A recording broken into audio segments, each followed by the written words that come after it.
আমি নান্নু বিশ্বাস। আজ সকালে ভোর রাতে আমি একটা দুঃসংবাদ পাই। আমার সেজ ভাই আকামত বিশ্বাস মৃত্যুর সংবাদ পাই। পরবর্তীতে আমি আমার আরেক ভাইয়ের কাছে জানতে পারি মৃত্যুর সংবাদ কীভাবে।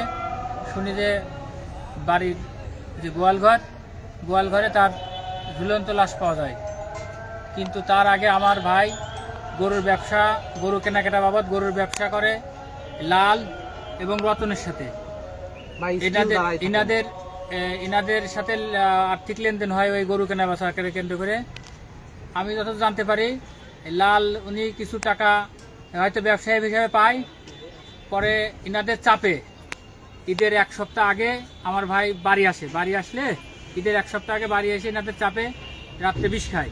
বিষ খাওয়ার পরে হাসপাতালে নিয়ে যায় আমার নোয়া ভাই, আমার ভাবি।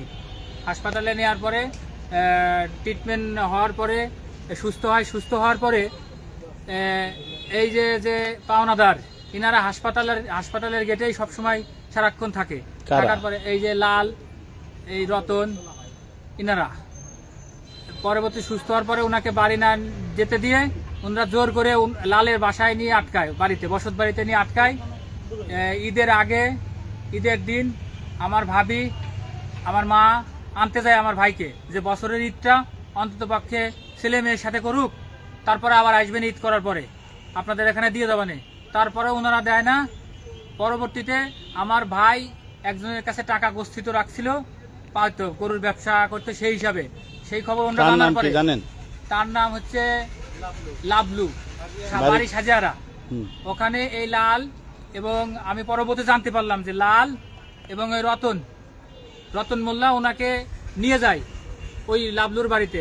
নিয়ে যাওয়ার পরে টাকা নেয়, টাকা ওই লাবলুর কাছে টাকা নেয়। নেওয়ার পরে এটা হচ্ছে সোমবারে দিনের বেলায় সকালে নিয়ে যায় লালের বাড়ি থেকে। নিয়ে যাওয়ার পরে ওই টাকা পয়সা নিয়ে ভাগ বাটোয়ারা করে আমার এখন মনে হচ্ছে যে আমার ভাইকে মেরে ওনারা আমাদের বাড়ির কারো কাছে ওনাকে বুঝে দিতে রাত্রে মেরে ঘরের আড়ার সাথে ঝুলাই রেখে গেছে। এটা আমার পরিষ্কার ধারণা। আমি সুষ্ঠু তদন্ত চাই। তারা নিয়ে গেছিল, তারা দিয়ে যায় না, আমাদের বাড়িতে দিয়ে যায় না, তারা নিয়ে গেছে। তারা পরবর্তীতে টাকা পয়সা নিয়ে কেন হয়তো টাকা পয়সা রেখে দিয়েছে, বাঘ বিজনে দেয়, মেরে ঘরের আড়ার সাথে ঝুলাই রাখিছে, রেখে চলে গেছে। তাছাড়া বাড়ির কাউকে জানায়নি যে আপনার ভাই যে আপনার হাজবেন্ড বা কোনো পাড়া প্রতিবেশীকেও জানায়নি। কি চান আপনারা এখন? আমরা এখন সুস্থ তদন্ত এবং বিচার চাই। কেন এই কাজ করলো? হ্যাঁ, সে পাওনাদার পরবর্তীতে সে সুস্থ হইলে টাকা দিত, কিন্তু তার জীবন নিয়ে টাকা আদায় করে নেবে, এটার বিচার চাই। টাকা ভাবি তারা হাসপাতালেতে নিয়ে যে রাখেছে আটকায়ে, টাকা পালি করে তারা ছেড়ে দিবি। এখন তো তারা আমার হাতে বুঝে দিয়ে যায়নি, আমার হাতে তারা বুঝে দিয়ে যায়নি। ঈদের দিন আনতে গেলাম, দিল না। কি বলেছিল? কার কাছে গেছিলেন? গেছিলাম লালের কাছে। হ্যাঁ, তারপর আমার মনিরাবুকে যে বললাম বাড়ি চলো, তবে আমার মনিরাবু বললো যে বাড়ি যাবো। লাল বাড়ি যাবো, তোকে যে বাড়ি যে কি করবে না। এখন তাই কথা করলি পরে আমার আব্বু আসলো না, আমি চলে আসলাম। চলে আসার পর একদিন গ্যাপ দিয়ে আবার পরের দিন আমি গেছিলাম। যাই দেখলাম যে বারান্দায় আটকায় রাখেছে, তালা দেওয়া রয়েছে। রতন ভাই এখানে কি রে বাবু তালা দিয়ে তুইছিস, একটা মানুষ তালা দেখতে খারাপ দেখায় না।